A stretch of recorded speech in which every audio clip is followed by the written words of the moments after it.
Good evening class. In short हम comparison कर रहे हैं स्क्वायरिक एसिड का एक मॉलिक्यूल के साथ एसिडिक स्ट्रेंथ कंपेरिजन। ठीक है, सिमिलर मॉलिक्यूल्स हैं दोनों।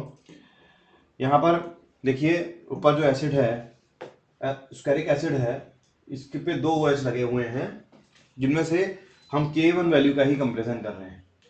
तो क्या होगा कि ये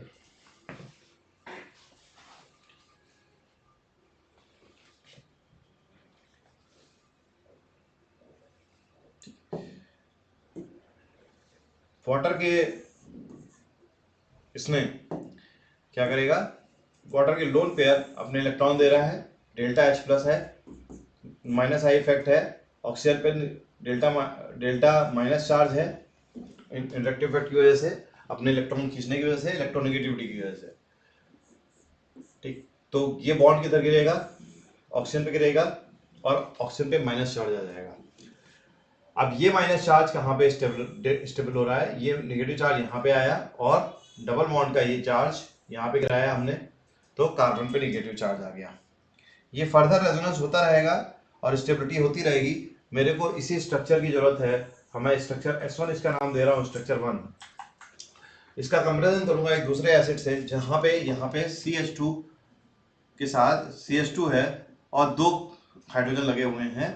जब वाटर मॉलिक्यूल की प्रेजेंस में ये मॉलिक्यूल आया तो इस मॉलिक्यूल ने अपना H प्लस वाटर को दिया, वाटर ने अपने lone pair of electron H पे अटैक किए।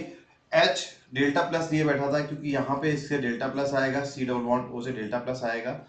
ठीक है, C डबल बॉन्ड O से डेल्टा प्लस आएगा, मैं डेल्टा प्लस ही लिख रहा हूँ केवल। ठीक है, वो खींच रहा है अपनी ओर इलेक्ट्रॉन, ये अपनी ओर इलेक्ट्रॉन खींच रहा है, ये अपनी ओर इलेक्ट्रॉन खींच रहा है।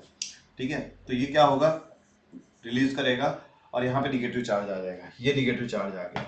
अब इस नेगेटिव चार्ज को ये भी डेल्टा प्लस स्टेबल कर रहा है, इस नेगेटिव चार्ज को यहाँ पे ये डेल्टा प्लस चार्ज स्टेबल कर रहा है, यहाँ पे इस तरह से डेल्टा प्लस स्टेबल कर रहा है, यहाँ पे भी डेल्टा प्लस इस तरह से स्टेबल कर रहा है।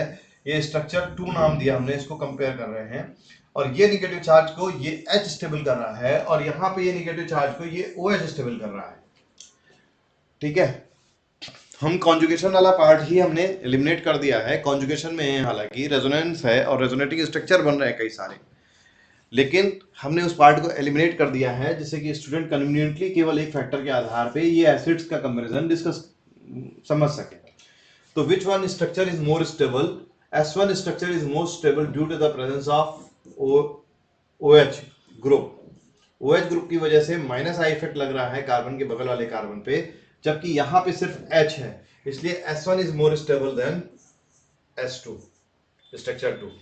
तो स्ट्रक्चर 2 में केवल हाइड्रोजन है जिसमें माइनस आई इफेक्ट वगैरह कोई इफेक्ट, इस तरह का कोई इफेक्ट नहीं लग रहा है। तो ये जब स्ट्रक्चर ज्यादा स्टेबल होगा तो ये रिएक्शन यहाँ से इस पोजीशन पे चलने के लिए ज्यादा प्रोसीड करेगी, मोर फेवरेबल होगी with respect to this reaction. तो ये रिएक्शन 1 ज्यादा फेवरेबल होगी with respect to reaction 2।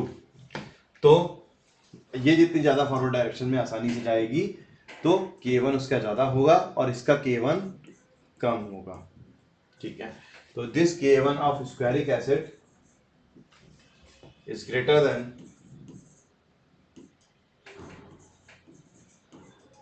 Of taken another compound of K1। तो दूसरा कंपाउंड लिया है उसका कि K1 से ज्यादा होगा। तो ये फैक्टर कहां से निकला, सिर्फ और सिर्फ OH का माइनस आई इफेक्ट से हमने कंपैरिजन कर लिया, उसके बगल में नेगेटिव चार्ज ला करके। इसका detailed video with resonance explanation with resonance के सारे के साथ मैंने आपको बना करके पहले शेयर किया हुआ है, आप उसको भी देख सकते हैं और इसको भी देख सकते हैं, और कोई डाउट हो पूछ सकते हैं। Thank you class.